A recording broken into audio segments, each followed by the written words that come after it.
बिस्मिल्लाहिर्रहमानिर्रहीम। अस्सलाम वालेकुम डियर स्टूडेंट्स। आई होप कि आप अच्छी सेहत में होंगे, अच्छी हालत में होंगे। आज बच्चे हम डिस्कस करना चाह रहे हैं कुछ एग्जांपल्स जो कि लाइन ऑफ चार्ज के बारे में है। ठीक है, अभी पहले हम करेंगे थोड़ा सा एक रिव्यू जो हमारा पहले हम थोड़ा सा अपने लेक्चर का रिकैप लेते हैं और उसके बाद फिर अगले लेक्चर पर आ जाते हैं। तो यहाँ पर आप देखेंगे कि हमारे पास जो है जी टू है। ओके जी, अभी हम क्या करना चाहते हैं, अब हमने स्टार्ट आपको पता है इलेक्ट्रोस्टैटिक फोर्स से किया, इलेक्ट्रोस्टैटिक से किया, वहाँ से हम इलेक्ट्रिक चार्जेस पे पहुँच गए। उसके बाद हमने क्या डिस्कस किया, इलेक्ट्रिक चार्जेस की कुछ हमने प्रॉपर्टीज़ देखी कि जैसे उनके पास फोर्स ऑफ अट्रैक्शन और फोर्स ऑफ रिपल्शन होता है। इसी तरह से हमने उनका ये भी देखा कि चार्ज कंजर्वेशन को भी हमने डिस्कस कर लिया है, हमने चार्ज क्वांटाइजेशन को भी देखा है। इसके अलावा हमने देखा है कि जो आपके पास जो चार्ज पार्टिकल सिर्फ दो टाइप्स के होते हैं, पॉजिटिव और नेगेटिव। लेकिन इन दोनों के दरमियान में हर चार्ज पार्टिकल के पास एक्चुअली उसके पास इलेक्ट्रोस्टैटिक फोर्स होती है। That's why they are so important कि हम उनको इतना डिटेल से स्टडी करते हैं। ये फोर्स जो सी होती है ये बहुत से काम करती है। ठीक है जी, अब हमारे पास क्या था कि इस फोर्स को हमने कहा कि इलेक्ट्रोस्टैटिक फोर्स है, अट्रैक्टिव भी हो सकती है अगर आपके पास डिफरेंट चार्जेस हैं, और रिपल्सिव भी हो सकती है अगर आपके पास सेम चार्जेस हैं। ठीक है, अब इस फोर्स को हम कैलकुलेट कैसे करते हैं, तो ये हम कैलकुलेट करते हैं यूजिंग कूलम्स लॉ। ठीक है जी, ये डिस्कशन हमने कर ली। ठीक है, अब थोड़ा सा हम जिस नए चैप्टर को जो हमने स्टार्ट किया that is about electric fields. हमारे पास एक चार्ज पार्टिकल है, लेट्स सपोज हमने कहा कि हमारे पास एक पॉइंट चार्ज है। ठीक है, ये हमारा एक पॉइंट चार्ज है और इसकी वजह से हम कहीं पर किसी और लेट्स सपोज मैं कहती हूँ यहाँ किसी पॉइंट पी पे मैं इलेक्ट्रिक फील्ड देखना चाहती हूँ या इसकी फोर्स ऑफ अट्रैक्शन या फोर्स ऑफ रिपल्शन देखना चाहती हूँ, तो मैं यहाँ पे एक टेस्ट चार्ज Q0 ला के रख देती हूँ और फिर हम इनके दरमियान में वही इलेक्ट्रोस्टैटिक फोर्स को अप्लाई करते हुए let's suppose this is Q1 कर लेते हैं। ठीक है, हमने जो इलेक्ट्रिक फील्ड का जो कॉन्सेप्ट है उसको हमने इस तरह से अंडरस्टैंड किया है कि लेट्स सपोज अच्छा मैं इसको थोड़ा सा नीचे कर लूँ, अगर एग्जाम्पल है हमारी जो आज हमने डिस्कस करनी है। मैं पहले थोड़ा सा आपको ओके हमने इलेक्ट्रिक फील्ड की अंडरस्टैंडिंग ये ली कि आपके पास कोई चार्ज है लेट्स सपोज, और इसके इर्द गिर्द इसके आप फोर्स ऑफ अट्रैक्शन और रिपल्शन या कोई आप इसकी फील्ड को महसूस कर सकते हैं। तो that region are space around a charge particle is termed as electric field. ठीक है, और ये इलेक्ट्रिक फील्ड जो सी होती है इसका हमने अगर आपको याद हो जो हमने फार्मूला इसका निकाला था that is electric field is proportional to Q1 over R square. इसका ये मतलब है कि जो आपका ये चार्ज हो गया that is let's suppose Q1, ये इसको मैं Q1 कह देती हूँ, इस पे डिपेंड करता है, प्रोपोर्शनल है इसके और इन्वर्सली प्रोपोर्शनल टू है डिस्टेंस के, इन्वर्सली प्रोपोर्शनल है कि दूसरा आप इस पॉइंट पे खड़े होकर इसकी फील्ड देख रहे हैं, यहाँ पर देख रहे हैं, यहाँ पर देख रहे हैं, तो ये जो डिस्टेंस है that is the electric field is dependent on the inverse square law. ये इनका जो आपस में जो रिलेशनशिप है, आप जितनी दूर जाएंगे इलेक्ट्रिक फील्ड उतनी तेज़ी से स्क्वायर के साथ ऑर्डर ऑफ स्क्वायर वो क्या होती चली जाती है, डिक्रीज़ होती चली जाती है, कम होती चली जाती है। ठीक है जी, इसके बाद फिर हमने क्या किया कि हमने अपना डिस्कस कर लिया जी कि हमारे पास इलेक्ट्रिक फील्ड का हमने due to a point charge हमने देख लिया। फिर हम अब देखना चाहते हैं कि अगर हमारे पास नंबर ऑफ़ चार्जेस हो जाए, लेट्स सपोज कि आपके पास यहाँ पर एक चार्ज है, यहाँ पे दूसरा चार्ज है, यहाँ पे तीसरा चार्ज है, यहाँ कहीं चौथा चार्ज है। ठीक है जी, वो आप क्या करते हैं और इस एक पॉइंट पे ये जो रेड वाला पॉइंट है यहाँ पर you want to know the net electric field because of these 1 2 3 4 charges. तो हम क्या करते हैं, इसकी इलेक्ट्रिक फील्ड फाइंड आउट करते हैं बिकॉज ऑफ Q1, हम इसकी इलेक्ट्रिक फील्ड फाइंड आउट करते हैं because of Q2, then Q3 और देन Q4। हम क्या करते हैं फिर इनको ऐड कर देते हैं। ठीक है जी, ऐड करने में इसका ये मतलब हुआ कि हमारे पास नेट इलेक्ट्रिक फील्ड आती है E1 plus E2 plus E3 and plus E4। ठीक है जी, ये हो गया हमारे पास। लेकिन अगर आप ये देखें जो n नंबर ऑफ़ चार्जेस हैं इनका आपस में कोई रिलेशनशिप नहीं है। ये क्या कर रहे हैं, ये टू सम एक्सटेंट आपके पास क्या है, आपका एक इंडिपेंडेंट आपके वो चार्ज पार्टिकल हैं जो कि काम कर रहे हैं। ठीक है, अब हमने क्या किया, जब हमने इंडिपेंडेंट चार्जेस को हमने कहा कि आप n नंबर तक भी देख सकते हैं कि लेट्स सपोज यहाँ पर मैं कलर चेंज कर दूँ कि आपके पास number of charge particle let's suppose Q4 नहीं है, यहाँ पे कहीं पे Qn आ जाता है, मतलब n नंबर ऑफ़ पार्टिकल्स के लिए ऑफ कोर्स आप इसको फाइंड आउट कर सकते हैं। उसके बाद भी हमने क्या डिस्कस किया जी, उसके बाद हमने देखा कि आपके पास जो चार्ट एक मिनट में इसको बच्चा थोड़ा सा अपने लिए स्पेस बना लूँ यहाँ पे, ओके जी। हमने उसके बाद देखा कि आपने इलेक्ट्रिक फील्ड अभी तक हम कर रहे थे अलग अलग चार्जेस का, तो उसके लिए हम जो अपनी फार्मूला हम बनाते हैं इलेक्ट्रिक फील्ड का, अगर मैं वो यहाँ पे लिख लूँ कि E इज़ इक्वल टू के क्यू ओवर आर स्क्वायर, या आप इसको लिख सकते हैं कि आपके पास आ जाता है ये Q not sorry F over Q not, ठीक है। इन दोनों ये जो आपके पास फॉर्मूलेशन आई है that is for point charge, ठीक है।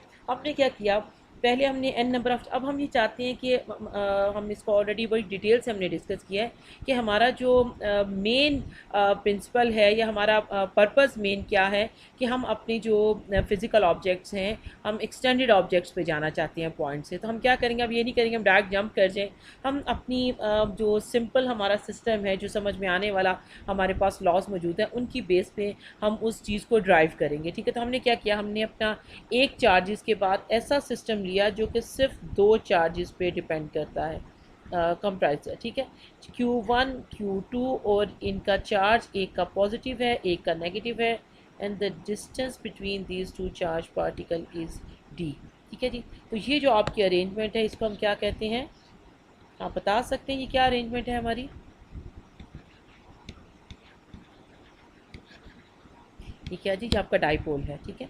हमने डाइपोल में क्या किया कि आपके पास डाइपोल आपका क्या बन गया, अब बच्चे ये एक सिस्टम है, ठीक है। अब हमने किसी एक पॉइंट पी पे, हमने वैसे यहाँ ऊपर देखा था लेकिन किसी भी पॉइंट पी पे आप इसकी वजह से इलेक्ट्रिक फील्ड को चेक कर सकते हैं, ठीक है। वो हमारी इलेक्ट्रिक फील्ड क्या निकली थी, ई हमारे पास प्रोपोर्शनल हुआ था 1/z³ के। z is the distance from, ये जो आपका पार्टिकल का सेंटर है लेट्स सपोज यहाँ से लेके आपके उस पॉइंट पी तक का जो आपका डिस्टेंस है दैट इज़ z³, ठीक है। ये हमारा इलेक्ट्रिक फील्ड का निकला था। पॉइंट चार्ज के लिए electric field is proportional to 1/r², which means कि इलेक्ट्रिक डाइपोल की जो आपकी फील्ड है वो ज़्यादा सेंसिटिव है। इसकी हमने डेरिवेशन की थी, इसको हमने ड्राइव करके हम यहाँ पे इस रिलेशनशिप पर पहुँचे थे, ठीक है जी। आई होप कि आपको वो डिस्कशन वो सब चीज़ें याद होंगी, ठीक है। उसके बाद हमने कहा कि हम अब आ जाते हैं अपने रियल सिस्टम्स पे। उसमें क्या है हमारे पास, लेट्स सपोज कि आपके पास एक वायर है या आपके पास एक सर्कुलर डिस्क है या आप समझ लें कि आपके पास एक शीट है, ठीक है, या आपके पास एक कोई क्यूब है या आपके पास कोई स्फीयर है। तो आप क्या करते हैं, आप उसका फाइंड आउट करना चाहते हैं चार्ज, और ये सारे कौन से एक्सटेंडेड ऑब्जेक्ट्स हैं। एक्सटेंडेड ऑब्जेक्ट्स का क्या मतलब है बच्चा कि ये जो उनसे हैं इनका वॉल्यूम भी है और ये स्पेस में कोई जगह भी ऑक्यूपाई करते हैं, ठीक है। अब आप इनको पॉइंट चार्ज की तरह पॉइंट की तरह ट्रीट नहीं कर सकते, तो इसको हम कहते हैं। और यहाँ पे होता क्या है, चार्जेस एक दूसरे के साथ इतने करीब क्लोजली स्पेस्ड पार्टिकल्स आपके पास चार्जेस आते हैं कि आप उसको क्या ले सकते हैं, continuous distribution. Billions of charges are spaced quite up, you can say कि बिल्कुल एक दूसरे के साथ उनका क्या होता है, ओवरलैप हो रहा होता है। इस तरह की ये जो आपके पास सिचुएशन आती है, या हमारे पास आप कहें कि जो आपका 1D है या फिर आपका ये जो 2D हो गया या 3D हो गया, अगर आप एक स्मॉल उसमें उसका चंक ले लें, एक स्मॉल पोर्शन भी अगर आप ले लेते हैं तो बच्चे it comprises of billions of charges. तो इन दैट केस अब मैंने एफ़ में जो निकाला था कि मैं Q1 + Q2 + Q3, ये जो K और ओवर r² को अगर मैं कॉमन ले लूँ तो बच्चे यही डिफरेंस आता है ना, ठीक है। अगर मैं ये समझूँ कि मेरे पार्टिकल जो उनसे हैं वो सेम डिस्टेंस पे थे, तो एक एक चार्ज को जमा करना या उसको ऐड करना या उसकी काउंटिंग करना that's not possible. Billions of charges के केस में जब वो हों भी इतने क्लोजली एक दूसरे के साथ पैक्ड हों तो आप उसको इस तरह से नहीं कर सकते हैं, ठीक है। इन दैट केस जब हमारे पास कॉन्टीन्यूस डिस्ट्रीब्यूशन आ जाएं तो हम चार्ज को काउंट करने की बजाय या चार्ज को कैलकुलेट या फाइंड आउट करने की बजाय हमने वहाँ पर चार्ज डेंसिटीज़ का कॉन्सेप्ट जो सा है उसको इंट्रोड्यूस करवाया। चार्ज डेंसिटीज क्या हैं आपके पास? अब हमने 3 तरह की चार्ज डेंसिटीज पढ़ी थी। एक आपके पास लेमडा है, लेमडा इज इक्वल टू आपका जो भी चार्ज है पर यूनिट लेंथ, ठीक है, इसका यूनिट क्या हो जाएगा? Coulomb per metre. इसी तरह से आपके पास है सरफेस चार्ज डेंसिटी। ऐसी चीज़ जब आप 2 डायमेंशन कोई फाइंड आउट करने लगे हैं, वो डिस्क हो सकती है, वो कोई शीट हो सकती है, square, rectangle, whatever the shape of it is, आप क्या करेंगे? आप उसको लेके क्या करेंगे? That is Q over area which is equal to charge per meter square. Then आपके पास वॉल्यूम कोई हो सकता है, स्फीयर हो सकता है, क्यूब हो सकता है, वट एवर फॉर्म इज़, जो भी आप ऐसी कॉन्फ़िगरेशन ले रहे हैं जो बेसिकली 3 डायमेंशनल है, तो उस दैट केस में हम क्या करते हैं? हमने एक और वॉल्यूम चार्ज डेंसिटी को इंट्रोड्यूस करा, that is termed as rho which is equal to Q over volume and its unit will be C over meter cube. ये 3 लेंथ चाहिए ना आपको किसी वॉल्यूम को डिस्क्राइब करने के लिए, और एक लेंथ चाहिए आप लेंथ को डिस्क्राइब करने के लिए, और आपको एरिया चाहिए बचा किसको डिफाइन करने के लिए? सॉरी, 2 लेंथ चाहिए एरिया को डिफाइन करने के लिए। ये हमारी चार्ज डेंसिटीज़ हैं जो हमने अपने लास्ट लेक्चर में इनको देखा। इनके साथ फिर हमने क्या किया? हमने इससे अपने कुछ प्रॉब्लम भी सॉल्व किए थे, ठीक है। जो हमारा मंडे को लेक्चर था हमने उसमें यही सब चीज़ें डिस्कस की हैं जो पिछला लेक्चर है, जिसमें हमने प्रॉब्लम्स का सॉल्व करके चेक किया कि हम इसको किस तरह से निकालते हैं। अगर आपके पास सर्कुलर कोई आर्क दिया हो तो उसकी लेंथ कैसे फाइंड आउट करते हैं।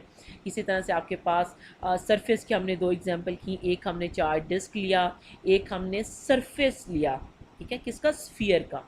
तो उसमें भी हमने इसको फाइंड आउट किया। फिर हमने वॉल्यूम को भी लेके इसको डिस्कस कर लिए, ठीक है जी। उसके बाद जब हमें चार्ज डेंसिटीज़ पता चल गई तो हम अब आगे हमने एक स्टेप फर्दर हम ये हैं किस चीज़ पर?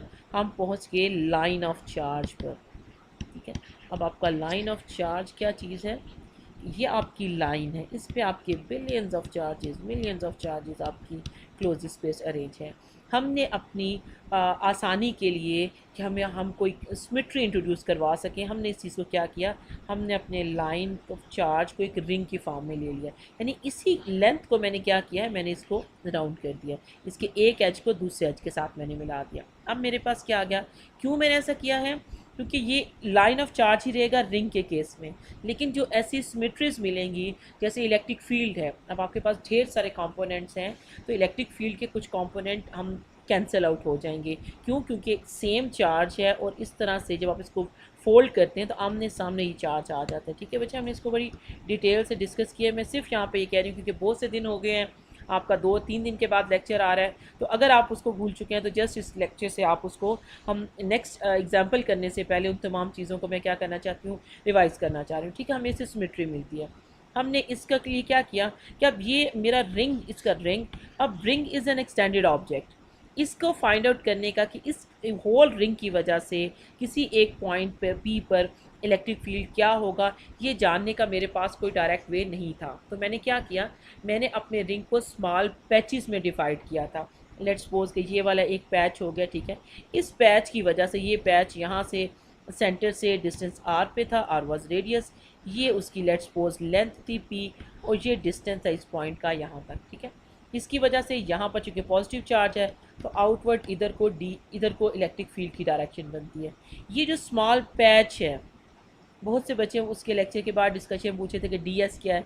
बच्चे लेट्स सपोज कि आपका ये होल रिंग जोन सा, ये जो लेंथ थी, इसकी अगर लेंथ टोटल एस हो जाए, ठीक है, तो इसका जो स्मॉल पोर्शन, जब जो स्मॉल पैच आप ले रहे हैं, बहुत छोटा सा टुकड़ा जो आप ले रहे हैं, उसको मैंने शो किया है डी एस से।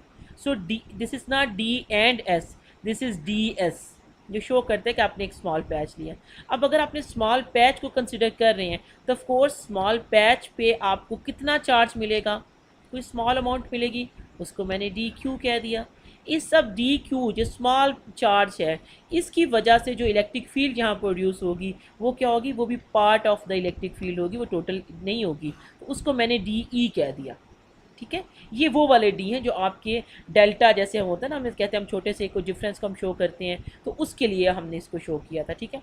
हमने स्मॉल पैच इसलिए लिया था कि मैं इस स्मॉल पैच को क्या करूं, अप्रॉक्सीमेट कर सकूं, इक्वेट कर सकूं पॉइंट चार्ज के साथ। इसी वजह से फिर मैंने यहाँ पर अपना फार्मूला लगा लिया, डी ई जो सा था मेरा, मैंने ये सोचा है कि ये क्योंकि स्मॉल पैच है, this is just like a point charge, तो हम यहाँ पे क्या लगा सकते हैं, अपना फार्मूला लगा सकते थे पॉइंट चार्ज का, वो हमने यहाँ पे लगाया था। ठीक है जी। इसके बाद फिर हमने क्या किया, हमें कुछ सिमेट्रीज मिली कि आपके पास जो वर्टिकल कंपोनेंट है वो कैंसिल आउट हो जाते हैं और सिर्फ आपके जो हॉरिजॉन्टल कंपोनेंट हैं वो एग्जिस्ट करते हैं। तो उनको फिर हमने वहाँ से क्या किया था, उनको हमने इंटीग्रेट किया था। वाई इंटीग्रेशन, अगर देखा जाए तो एक चार्ज, दो चार्ज, तीन चार्ज, जितने भी हो जाए, ये क्या चाह रहे हैं स्टेप पे, ये क्या है, डिस्क्रीट उसमें आ जाते हैं।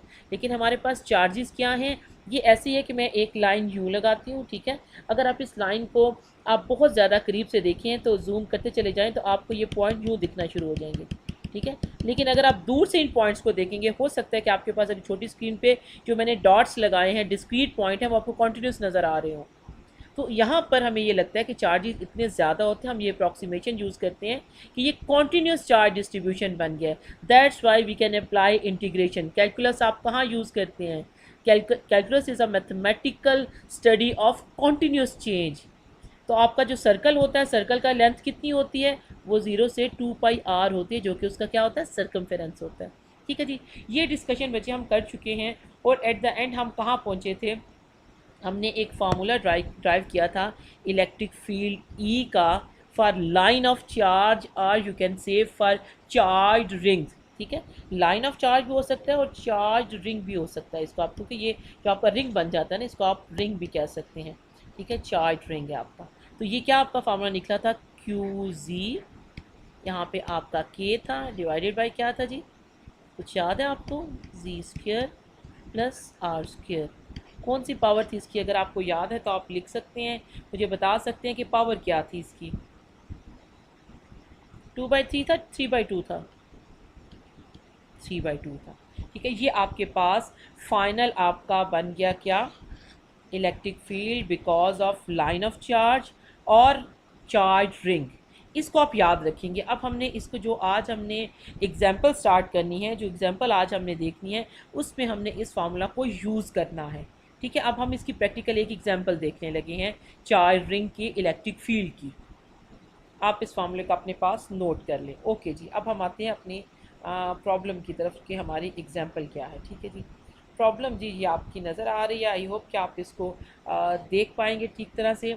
आपके पास एक फिगर है कि फिगर क्या क्या गिवन फिगर है जी, two parallel non conducting rings हैं। नॉन कंडक्टिंग इसलिए कि अपने चार्ज को ट्रांसफ़र नहीं कर रहे हैं, चार्ज जो है उनके ऊपर वो जब तक आप स्टडी कर रहे हैं वो वही का वही है। ठीक है, ये आपके पास रिंग बने हुए हैं। अगर मैं रेड कलर का अपना यूज़ करूँ तो ये आपकी रिंग है। इसका क्या मतलब है कि आप ऐसा करें कि अगर आपके पास दो रिंग्स हैं, या अपनी फिंगर रिंग भी हो सकती हैं, क्योर रिंग भी हो सकती है, उसमें से आप ये आपके पास दोनों वर्टिकल फॉर्म में आपके रिंग्स खड़े हैं। ठीक है, उनके दरमियान से आप एक पेंसिल गुजार रहे हैं कि एक सेंटर से शुरू होकर दूसरे सेंटर तक आपकी पेंसिल की जा रही है। समझे कि ये एक उसका एंड है और ये उसका दूसरा एंड है। ये दोनों रिंग एक दूसरे के साथ पैरेलल पड़े हुए हैं। ठीक है जी, ओके। अब क्या करना है आपने, सेंटर और ये दोनों अरेंज इस तरह से है कि इनका सेंटर जो उनसे सेंट्रल एक्सिस पे पड़े हुए। लेट्स सपोज आपने एक यूँ लाइन लगाई है और एक आपने रिंग यहाँ पे ला के रखा है, एक रिंग यहाँ पर है। तो ये क्या कर रहे हैं, ये एक दूसरे के साथ पड़े हुए हैं, दरमियान में से लाइन गुजर रही है इनके। ओके जी, अलॉन्ग अ कॉमन लाइन है। Ring 1 has uniform charge Q1। ये जो आपका रिंग 1 है इसका चार्ज है Q1। ठीक है, ring 2 has uniform charge Q2। इसका चार्ज, दूसरे रिंग का चार्ज Q2 हो गया। यहाँ तक तो बात ऑब्वियस है, आपको समझ आ रही है। अब थोड़ा सा आपका जो क्वेश्चन होता है ना, जो आपकी फ़िज़िकल प्रॉब्लम होती है, उसमें आपका टोटल सॉल्यूशन या सॉल्यूशन तक पहुँचने के स्टेप्स गिवन होते हैं। ठीक है, ये नहीं कि आप क्वेश्चन को आधा अधूरा पढ़ें और आप समझें कि अब इसको सॉल्व कर लेंगे, तो इस तरह से नहीं हो सकता। अब आप क्वेश्चन पे गौर करें। ठीक है जी, ओके जी। And the same charge and radius R. अब दोनों का जो रेडियस है, अगर आप ये देखें, ये आर बना है, दोनों का रेडियस क्या है, दोनों का रेडियस आर है। रिंग जोन से आपके सेम साइज़ के हैं। ठीक है जी, the rings are separated by distance D. ये टोटल डिस्टेंस है जी, जहाँ से ये एक दूसरे से आर पार हो रहे हो। ये डी जोन सा, ये डी गिवन क्या है, ये डी किसके बराबर है, ये है जी लिखा हुआ, D is given in terms of radius R. ठीक है, the net electric field at point P. ये पॉइंट पी है जी आपका, मैं रेड से करूँ तो शायद ज़्यादा प्रोमिनेंट हो। अब आपका क्वेश्चन ये कहता है कि at point P on the common line at distance R from ring, this P is at a distance R from the ring. इसका ये मतलब है कि ये आर के ज़्यादा करें, क्योंकि टोटल डिस्टेंस अगर 3 आर है तो ये डिस्टेंस कितना उसने दिया आपको आर, तो ये बाकी डिस्टेंस कितना बन गया 2 आर। ठीक है, आप श्योर है इस चीज़ में मेरे साथ एग्री करते हैं कि ये डिस्टेंस, अगर ये वाला डिस्टेंस, टोटल डिस्टेंस क्या है 3 आर, एक आधा डिस्टेंस ने बताया, आधा नहीं आधा से काम कहना चाहिए, एक डिस्टेंस उसने बनाया दैट इज़ पी, वो कितना है आर के बराबर है। तो बाकी क्या बच गया आपके पास, ये वाला डिस्टेंस, मतलब पी का आर वन से डिस्टेंस है, अगर मैं किसी और कलर से बनाऊँ, आर वन के सेंटर से डिस्टेंस है 2 आर और Q1 के सेंटर से डिस्टेंस है 1 आर। इसका क्या मतलब टोटल कितना हो गया 3 आर, ये D is equal to 3 R आपको गिवन है। ठीक है जी, एट ए डिस्टेंस आर। अब कहते हैं एट P, अब इस लाइन को आपने कहाँ पे ज्वाइन करना है, the net electric field at point P is zero. कि तो अगली डिस्कशन है कि वो पॉइंट कहाँ पे लाई करता है, लेकिन असल पॉइंट जहाँ से आ रहा है, the net electric field at point P is zero. ठीक है जी, अब आपने क्या करना है, आपको जो गिवन इंफॉर्मेशन है दैट इज़ कि P पर आपके पास E is equal to zero. What is the ratio Q1 over Q2। आपको जो इन्फॉर्मेशन गिवन है कि E कहाँ पर ज़ीरो है, आपके पास P पे, और आपके पास जो आपने फाइंड आउट करना है that is Q1 over Q2। इसका मतलब जब आप Q1 फाइंड आउट करेंगे, फिर Q2 फाइंड आउट करेंगे, और फिर आप उसी फार्मूले से जो आपका चार्ज रिंग का फार्मूला है, और फिर आप क्या करेंगे, इसको एक दूसरे से डिवाइड कर देंगे। लेकिन अब हमारे पास जो इन्फॉर्मेशन है, अच्छा चलें अभी हम पहला स्टेप ये करते हैं कि हमने ये तो हमें पता है कि हमें जो इलेक्ट्रिक फील्ड चाहिए है। ऐसे ये भी हो सकता है कि मैं इस क्वेश्चन को यहाँ से आगे पीछे कर दूँ, और चलें हम कर लेते हैं इसको, हम यहाँ पे देखते हैं। ठीक है जी, इलेक्ट्रिक फील्ड, चार्ज रिंग की इलेक्ट्रिक फील्ड अभी मैंने आपके सामने लिखी थी, वो आप मुझे बता सकते हैं कि क्या है। E इज़ इक्वल टू के बिकॉज ऑफ Q1, बताएं क्या हुआ जी, Q1 Z ओवर, यहाँ पे आपको चेंज आएगा R square plus G square 3/2। जी, यहाँ पे कोई चेंज करना है हमने, हमारे पास जो Z है वो क्या है। ठीक है, यहाँ पर आप देख सकते हैं कि आपका Z क्या है चीज़ है, यहाँ पर Z कितना गिवन है, Z क्या होता है याद है आप लोगों को, आप कमेंट्स में लिखेंगे कि Z क्या है, Z को हमने किस तरह से डिस्क्राइब किया है। तो फिर मैं आगे चलती हूँ, Z क्या है जी, Z is a distance from the center of the object, जो भी आपका रिंग है उससे लेके टू दैट पॉइंट P। तो अभी मैंने E जो लिखा है दैट इज़ फॉर E1, समझ लें कि जो electric field because of charge ring, ठीक है, जिस पर चार्ज कितना है Q1। सो जब मैं इसका फार्मूला लिखूँगी तो मैं चेंज क्या करूँगी E1, क्योंकि मैं इलेक्ट्रिक फील्ड देख रही हूँ किसकी, एक ऐसे चार्ज की जिसका चार्ज, ऐसे रिंग की जिस पर चार्ज था Q1 मैंने यहाँ लिख दिया।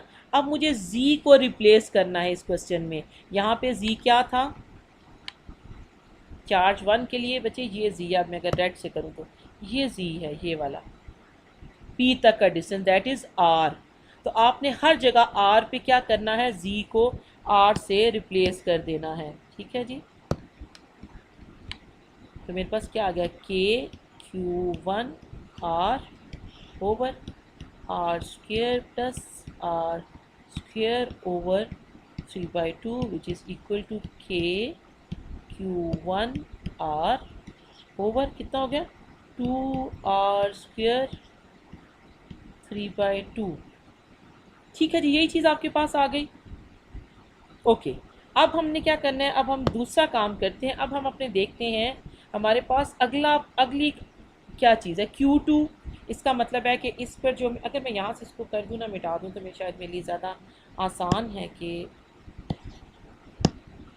यहाँ पे आपको बनाती चली जाऊँ मैं।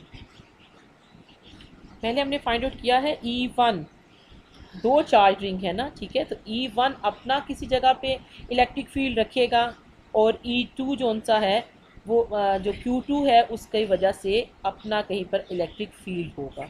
ठीक है जी, ये आई होप कि आप ये बात समझ रहे हैं क्या हो रहा है। आपके पास दो चार्ज रिंग हैं, जब भी अगर आपके पास एक चार्ज पार्टिकल हो या आपके पास कोई एक्सटेंडेड चार्ज ऑब्जेक्ट हो, चार्ज है, विच मीन्स कि उसका किसी न किसी जगह तक उसका असर जा रहा है ना। असर जाने से मुराद ये है कि उसकी वजह से उसके इर्द गिर्द सारे पॉइंट्स पे कोई ना कोई इलेक्ट्रिक फील्ड प्रोड्यूस हो रही है। ठीक है, हमारे पास जो गिवन इन्फॉर्मेशन है दैट इज़ कि पी पे वो ज़ीरो है, बाकी इसका मतलब है कि हर जगह पर उस इलेक्ट्रिक फील्ड की डिफरेंट वैल्यू है। तो हम वो इलेक्ट्रिक फील्ड फाइंड आउट करना चाह रहे हैं। ठीक है, अभी हमने क्या किया है जी, अब हमारे पास आ जाएगा दूसरा क्या है जी, हमारे पास E2। Y E2? बिकॉज हमारे पास एक दूसरा रिंग है जिसके ऊपर चार्ज कौन सा है, Q2। सो मैं यहाँ पे अब लिखूँगी K, और यहाँ पे क्या लिखूँ, Q2 Z। ये हमारा फार्मूला सिंपल लिख रही हूँ अभी, Z² प्लस R² 3/2। ठीक है जी, अब आपने Z को रिप्लेस करना है किसके साथ, Z क्या था, अगेन बच्चे इस पॉइंट का आप क्लियर करेंगे कि Z क्या है। Z इज़ अ डिस्टेंस किन दो चीज़ों के दरमियान में, वो पॉइंट जहाँ पर आपने इलेक्ट्रिक फील्ड फाइंड आउट करनी है, to the center of the extended object, that we defined Z in this way. ठीक है, जब हमने लाइन ऑफ चार्ज को डिस्कस किया था, तो जब हमने ऊपर वाली लंबी लाइन लगाई थी, दैट वाज Z। ठीक है, यहाँ पर क्या था, आपका रिंग था, ये आपके पास सेंटर था, और ये पॉइंट P था। अब आपने क्या करना है, इसी फिगर को समझें कि आप मूव कर दें अपने 90 के एंगल पे, तो ये चार्ज यूँ खड़ा हो जाएगा और आपके पास P यहाँ पर आ गया। ठीक है, समझ के आप इस चीज़ को कि ये क्या हो रहा है यहाँ पे, इसमें इस फिगर में क्या डिफरेंस है। जस्ट 90 के एंगल पे आपने अपनी फिगर को टिल्ट करना है और आप किसी सिचुएशन पे पहुँच जाएंगे।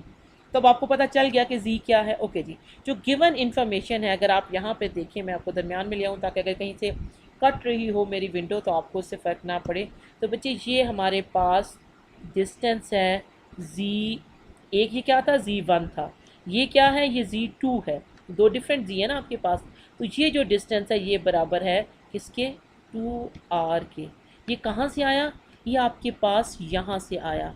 आपके क्वेश्चन में था कि टोटल डिस्टेंस क्या है, दैट इज़ 3R।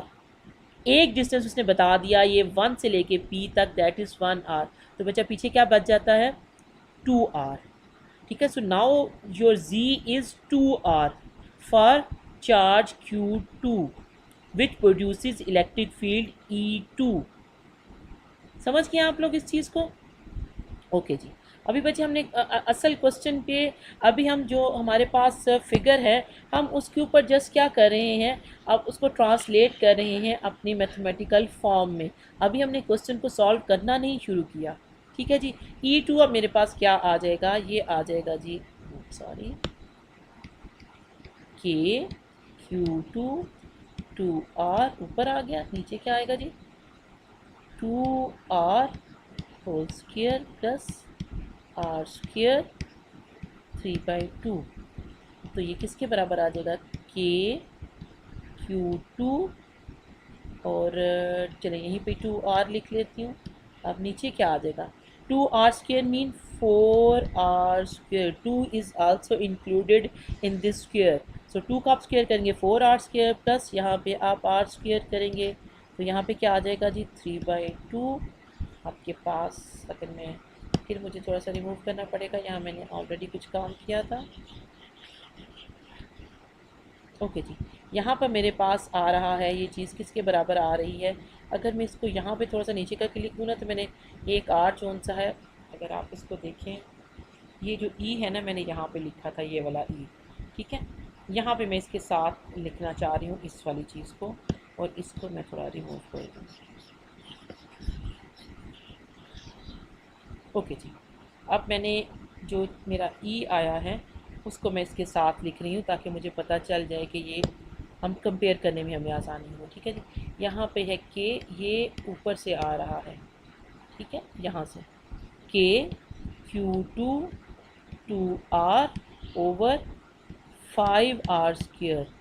यस और नो, ये 5 हो जाएगा ना आपके पास, 4 + 1 5 हो गया। ठीक है जी, और इधर आपके पास क्या था, अगर मैं थोड़ा सा इसको आपको करने के लिए करूँ कि यहाँ पे मेरे पास ये चीज़ है जी, Q1R, थोड़ा सा बड़ा कर लूँ आपको क्लियर हो जाए, 2R² 3/2 है, यहाँ पे 5R² 3/2 है, ऊपर भी यहाँ पे क्या है, 2 है। ठीक है जी। अगर आप इसको फर्दर थोड़ा सा सिंप्लीफाई मैं कर सकूँ तो यहाँ पे के इधर कर दें, ठीक है, आर भी यहाँ पर आ गया, Q1 को यहाँ रहने दें, और नीचे क्या आ जाएगा, 2 को अगर मैं बाहर निकाल दूँ यहाँ से तो मेरे पास क्या आ जाएगा, 2 3/2, ठीक है ना। और यहाँ पे क्या आ जाएगा, R3, यस, इधर आ जाए। यहाँ पे क्या है जी मेरे पास, KR, ठीक है, और 2 को मैं इधर ही लिख लेती हूँ, Q2,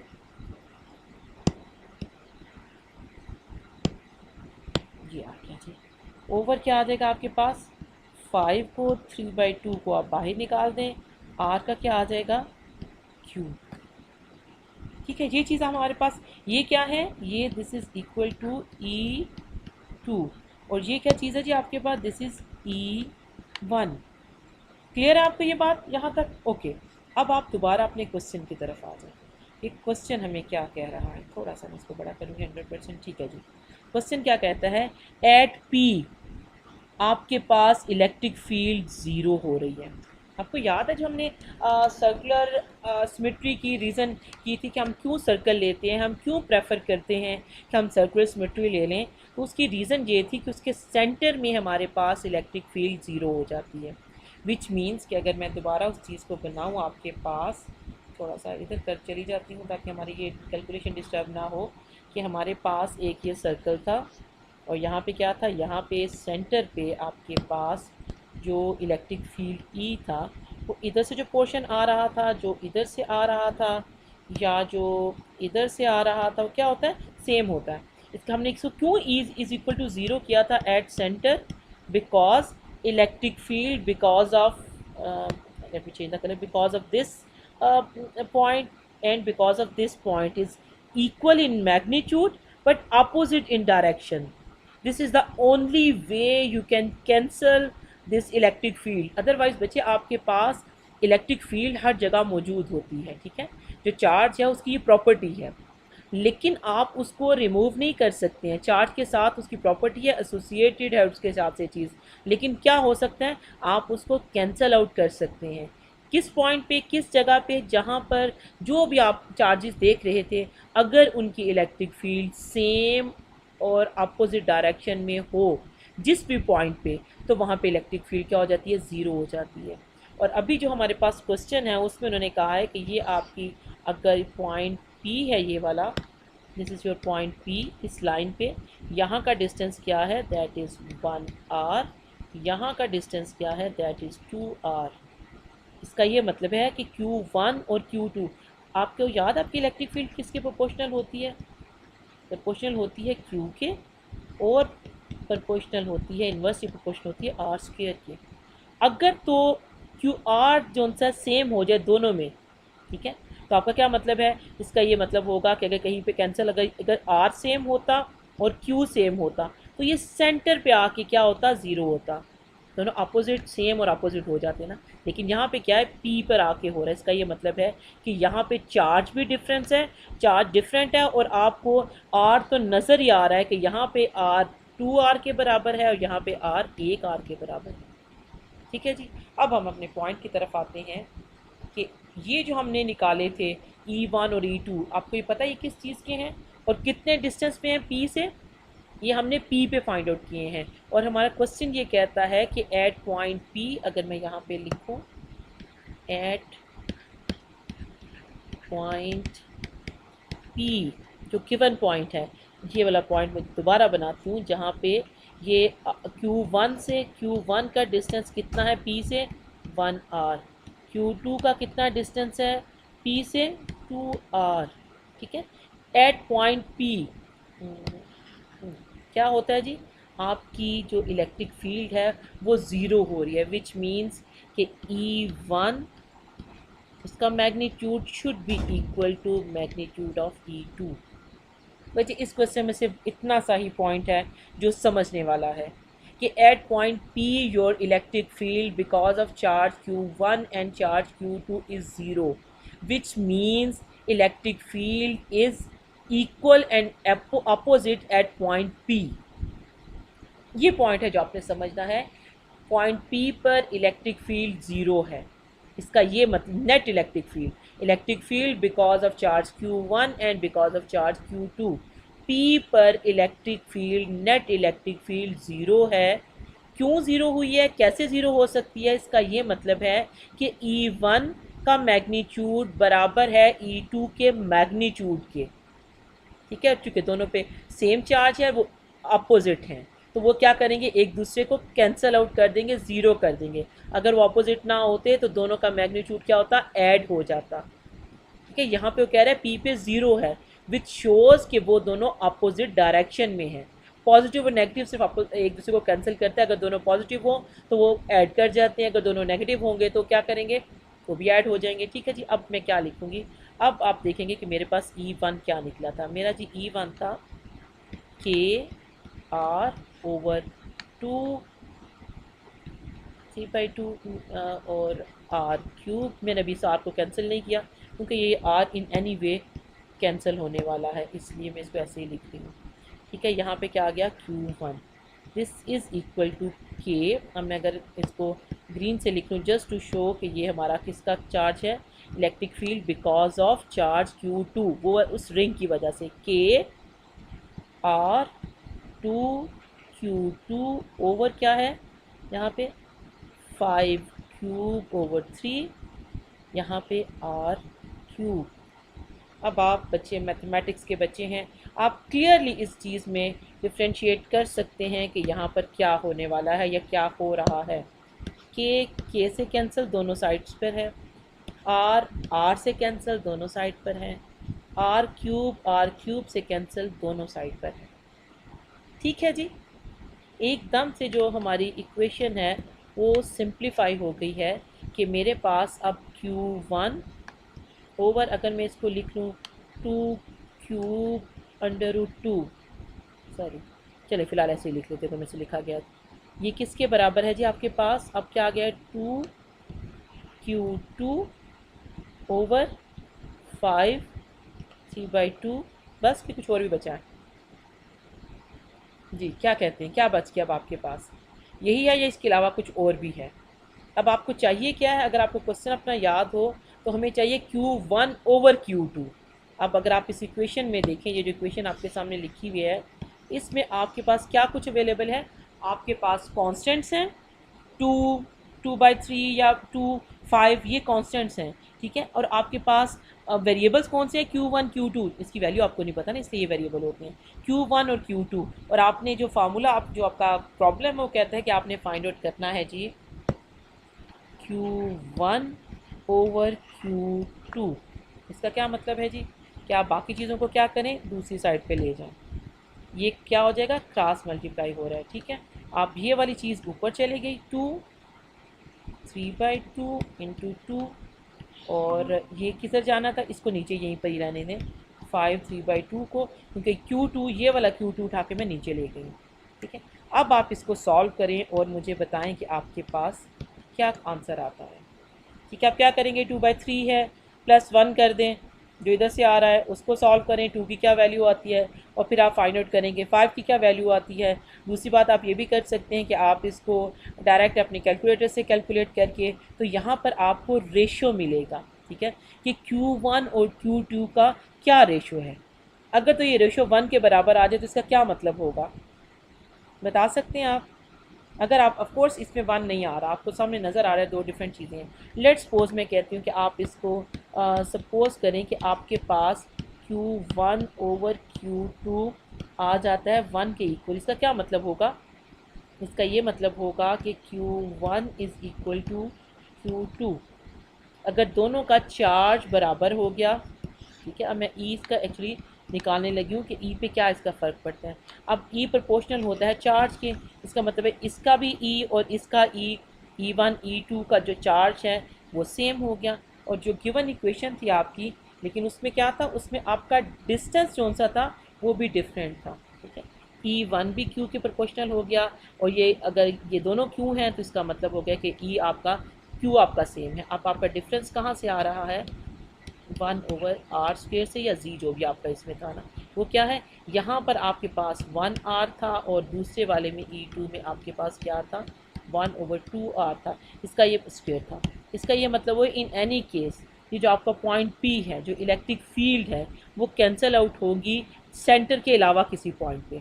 अगर तो R सेम होता, Q सेम है, डिस्टेंस सेम होता, तो जो P पॉइंट है जहाँ पे इलेक्ट्रिक फील्ड ज़ीरो होती, जैसे कि हमने सर्कल में किया था, this point should be sorry at the centre, ठीक है। लेकिन यहाँ पे क्या है, P आपका Q भी डिफरेंट है, क्योंकि आपका आंसर जो सा आपको नज़र आ रहा है, Q रेशो जो सी है Q1/Q2 is not equal to 1, ठीक है। इसका क्या मतलब है कि आपका जो इलेक्ट्रिक, इधर से जो इलेक्ट्रिक फील्ड है, जो इसकी फोर्स है, दैट इज़ डिफरेंट, और इधर से जो उसका चार्ज और वो फोर्स है वो डिफरेंट है। तो इसी वजह से जो आपका पॉइंट P जहाँ पर ये इलेक्ट्रिक फील्ड कैंसिल हो रही है, वो सेंटर से हट के है, ठीक है जी। बच्चे ये क्वेश्चन था, ये प्रॉब्लम था जो हमने सॉल्व किया है using electric sorry line of charge के इलेक्ट्रिक फील्ड को देखते हुए, ठीक है। मैं एक बार फिर जस्ट अपनी जितनी भी मैंने अभी डिस्कशन की है उसको समराइज़ कर दूं। मैं आपको जस्ट ये क्वेश्चन फिर एक बार इसकी फिगर दिखाना चाह रही हूँ कि क्या था हमारे पास क्वेश्चन। ओके जी,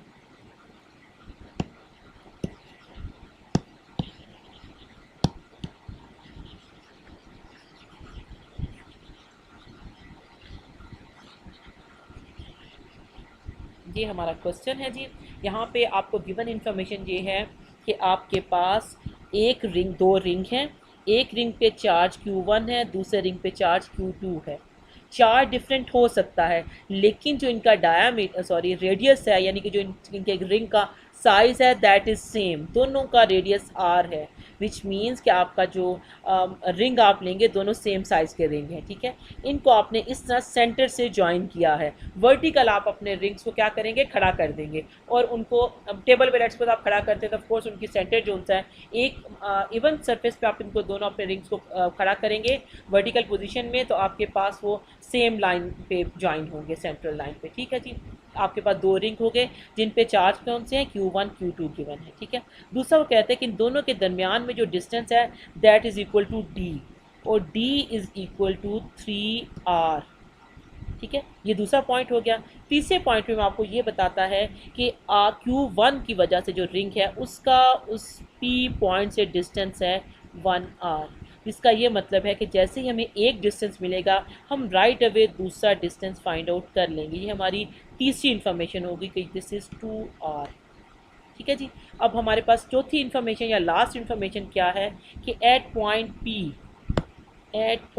P, ये जो P है यहाँ पे इलेक्ट्रिक फील्ड ज़ीरो है, नेट इलेक्ट्रिक फील्ड ज़ीरो है, which is because of charge Q1 and charge Q2, ठीक है जी। फाइंड हमने क्या करना है, Q1/Q2, हमने इन चार्जेस का रेशियो फाइंड आउट करना है।